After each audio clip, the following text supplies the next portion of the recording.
I had this economy teacher back in middle school. She was in her 60s and she was a very weird person. She was the embodiment of modern life, according to me. After her lecture, she would make us do the assignments for the rest of the class, for the rest of the time.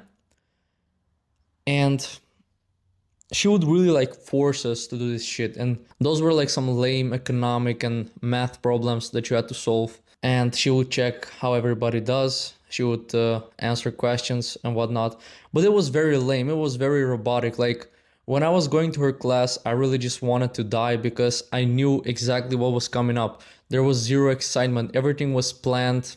Everything was exactly how she planned it to be, and there was never anything special or unique about her presentation or about the order in which she presents the lecture or talks to us or gives us our assignments. What was also funny about it is that she would also give us homework at the end of the lecture.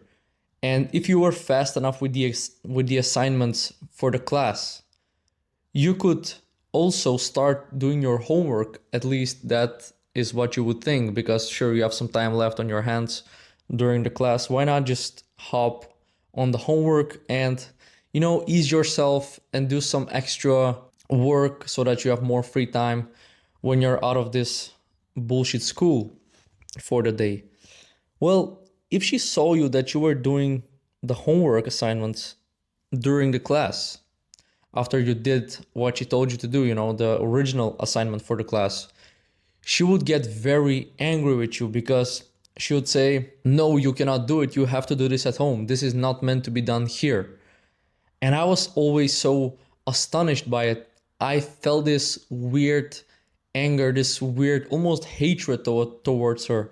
I never truly hated anything or anyone, to be honest, but this was very close to being identified as hatred in my eyes, right? She was such a lame person. I mean, I can't even believe that such people can educate young men how to exist in this society. I mean, it's funny, it's ridiculous, This woman was in her 60s. She was just a lame person, a weird person. She was a true boomer. She had her ways and she was not willing to bend for anything in this world. She just thought she's still in the 80s, in the 90s, and she was teaching guys from that period of time, but we were not those guys. It was now the 20s, the beginning of the 20s, because that was like 5, 6 years ago at this point. But now, years later, when I think about her, which rarely happens, luckily, I really understand some points of modern life that have been injected in her as a person. Her personality was exactly what modern life embodies as a term. We now have all of these planned days in front of us, just like her classes were. You have planned days. You wake up and you know exactly what you need to do, when you need to do, who you have to be scared of, who is your authority, who you need to respect, who you need to look up to, and who you need to look down to. Everything in our modern life feels like it's engineered to be precise, to be robotic, to almost feel like it's not even human anymore. And I cannot deny it anymore. I have to say it. And we've talked about these things on my channel previously. I don't know how deep I've been going into these subjects, but it is the reality that our lives almost feel like premeditated, like everything that happens in our lives years in advance feels like it's already pre-planned by somebody, even though nobody's really controlling our lives directly. But indirectly, these systems, these advanced and complicated methods have been really getting into our way, and they have been low-key controlling the way we live our lives and the way we develop and the way we almost see the world. This was only one of the examples of what this woman represents to me years later. She's really a synonym of planned life, of calibrated, artificial, synthetic lifestyle that so many of us live. These chaotic rituals that we perform every day, these dense routines, all planned out before we even wake up, have such a crazy impact on our lives. We live on this low frequency when we never really truly focus on our spirits, on our spiritual growth, on our humanity inside of us, on our imperfections, but we really numb them down. We don't focus on them. And I've heard this a lot, that modern life is really just a method in which you're almost forced to live your life on low frequency. And what I mean by low frequency is you do all of these meaningless, shallow tasks without much thought behind, without much passion, without much determination, without real desire to do them, but by brute force put on you. And that is why you perform them. Your job is pretty much that. Even some other tasks that you have in your day are just truly forced upon you, and you can't really change them unless you really try to consciously do it, which I think a lot of young men now currently are trying to change this way of living, which I'm very happy to see, because the boomers don't really understand us. But now let's not go down that road, because it's a very long one, and I don't want to get triggered, to be honest. Look, I'm chilling. I'm in my living room. It is raining outside. I feel very calm. I feel very chill. I really don't want to ruin my mood by talking about how boomers react to Gen Z's will to be free and do what they want with their lives. They almost feel like freedom is something that you're not born with. Like you have to give up your freedom and focus on what the society and the government and all the authorities around you have to say, the way you need to live your life. You have to dance to their music. That is what they want to say indirectly. But fuck it, we're not gonna do it. Gen Z is not gonna do it, guys. Gen Z is gonna change the world, I promise you. Enough about that. Where was I? Yeah, about the low frequency.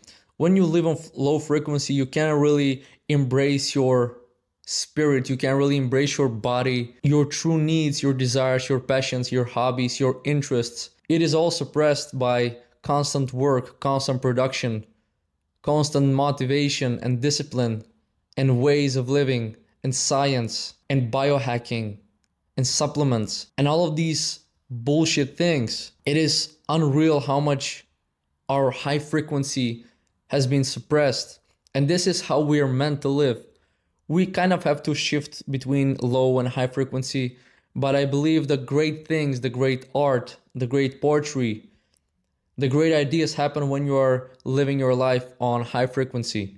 But since we live on low frequency most of the times nowadays, we can't ever really come to that level when we can absorb this energy and really create something out of it and let our brain actually cook for once, and not making it a mush constantly by scrolling on social media or working endlessly or whatever else your cope is, and your escape from the way a soul has to live, the way a normal human has to really go through his life on this planet Earth. And I'm only 21. A lot of the things that some of you that are older understand, I don't, because I still need some time to grasp it. I still need some time to adapt and change and balance my ideas to improve them. But in my 21 years on this planet, if I understood something in this time, is that life, the way it functions right now, is just rigged. It's not the way it has to be. And it is not the way I'm willing to live my life, regardless of the societal expectations, regardless of what people around you say. I just can't do it, I just can't do it. And now I went really far. I started with my economy teacher, with this lame boomer, and now I came to this philosophy of life in this like stoicism and spiritualism area. But we gotta track back, because there are some more points to be talked about when it comes to my economy teacher. I never really understood why she would not let us do our homework in the class when we had nothing to do. She would rather sit there and look at us do nothing, like literally do nothing, than actually do the homework that she had given us. I never understood it, and I still don't. I don't believe I would ever understand it. Why would she not let us do our homework and have more free time later in the day? Why is this obsession with authority so big? Why does she feel like she has the right to pressure us to do something not now but later, regardless of the fact that the results will be the same anyways? And school is just this epitome, I feel like, when you're there for 8 hours a day, you come back home and you still have to do shit about school. That is such a crazy thing.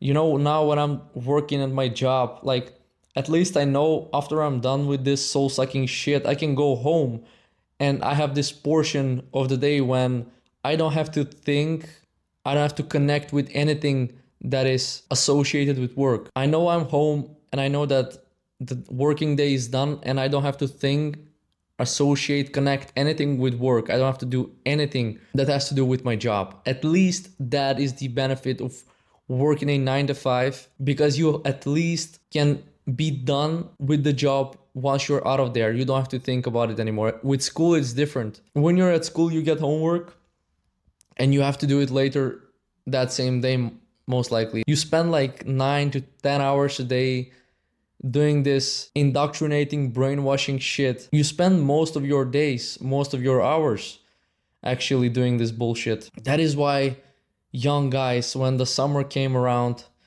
and when the summer break was really close, it was approaching, you could feel the energy go up. You could feel this spiritual uprise, you know, you could feel it in the air, how young guys were feeling alive again. That is what it is. But this society and this way of living is never gonna really grant us freedom. That is why you really have to do some shit on your own and, you know, try your luck. At least you know what you're gonna be up to and you know the consequences of your actions. But now, like, you feel like your life really depends on somebody else's decisions the whole time, which really sucks, man. Like, it really sucks when some fat chick from HR holds the strings in her fingers and you just have to wait and see if she prolongs your contract or she just fires you on the spot, or she just says, you know, you're the best worker in the company, but the bill's getting too high and somebody needs to get fired, so you're getting fired. Fuck that shit. Have the strings in your fucking fingers, bro. Control your own shit. I'm very glad I learned this very young. From a very young age, I could sense this bullshit on a day-to-day basis. I could sense this toxicity and this forced synthetic way of living that most people were indulging into. And I just couldn't bear it from very young age. I was 16. I was working at in a supermarket close to me and close to my place. And I remember, you know, talking with my father, and I was like, you know, that I don't think I can do this shit. And I was working like 3 days a week. It's not like I was working a lot. And I was working like part-time, like I was working 16 hours a week. And I was going to school like the other few days. And I was like, Dad, I don't think I can do this. I just can't. And he would laugh and be like, yeah. Like, he didn't really take me seriously because I was like way too young and it was my first job. I didn't know what to expect and he didn't know what to expect from me and I from him and from the job. And he would laugh at me because he thought I was just ironic or I wasn't serious, but I was really serious. Like, from 16, like 15, 16, I was, I think, just about to turn 16 when I started that job. And I was there for a while. But I knew I couldn't do it, man. It was such a bullshit job. And I know that there are some fulfilling jobs out there, but it's a very small percentage. Most of the jobs are just slop. They're just crap. They're just soul sucking. That is what they are. And the reality for the most people is that they will land such a job and very soon they'll be like, okay, this is bad. And it is on you at that point to decide what you're gonna do later on. Would you keep doing that soul sucking job and just keep being a goy, or you're gonna grab yourself by the balls and be like, okay, I'm gonna do this shit on my own and I'm gonna bear the consequences, the good ones and the bad ones. I'm gonna embody everything that comes with it. That is what man is. Man takes responsibility for his actions and he really is determined to do this shit, to do whatever shit he likes to. And eventually he has to make it or he's gonna break. I had to rhyme this. it would have been a lot better. But what I wanted to say is that a man is a man when he takes the strings in his hands, when he really embraces everything that comes with his actions. That is what a man is. You have to really take your shit and bend it the way you want it to be bent. Your body, your mind, your days, your time on this earth is like a tool. They're like tools. They're like different segments of a tool that needs to be sharpened, that needs to be bent by your will. That's what you have to do. If you're young, I really hope you understand this. I really hope you embrace this message. I did, and it didn't take that long for me to get it. I feel like, I don't know why, maybe because of my specific circumstances, because I moved very young and I lived in two different environments, into totally different societies. One was like more individual, the other one was more collective, and I lived in both places and I got information from both places. I was like a hybrid kid. I had a hybrid childhood. I was gathering information from everywhere, and that was my conclusion, and I'm still holding to it. I said it to my father like 6 years ago that I'm not gonna do this shit forever. I'm not gonna even do it for a decade, I think, not even forever. That would be crazy. I'm not willing to do this shit. And I hope you're not too, because you're not meant to do this shit, man. But now I went very far. This video is now all over the place. But I think I got something out of my chest that I wanted to. And I think you would appreciate it. I think you'll like it. I hope you'll like it, actually. The message is clear. Use your balls to break the walls. Oh, that's a good one. I don't know if I connected to every point of my economy teacher and what she represented to me. She was like pure tyranny to me. She was like pure matrix to me. I don't know why. She was just, when I looked at her, I was like, this bitch again. Oh my goodness. And it's not like she taught me some crazy shit. Like, she taught me very simple math solutions that I would have been able to understand on my own easily. But yeah, I hope you have a blessed day, guys. I hope you enjoy the rest of it. Where I am currently, it's raining, so the summer really is taking a break here, and it just started and it's already taking a break, which is not good. But soon enough, I'm getting out of here as well. I'm gonna be in different environment, and you'll be able to follow this on this channel when I move very soon, and I'll make some videos there as well. So we'll see each other pretty soon. So we'll see each other on the other side of Europe, and yeah, have a nice one, guys. God bless you.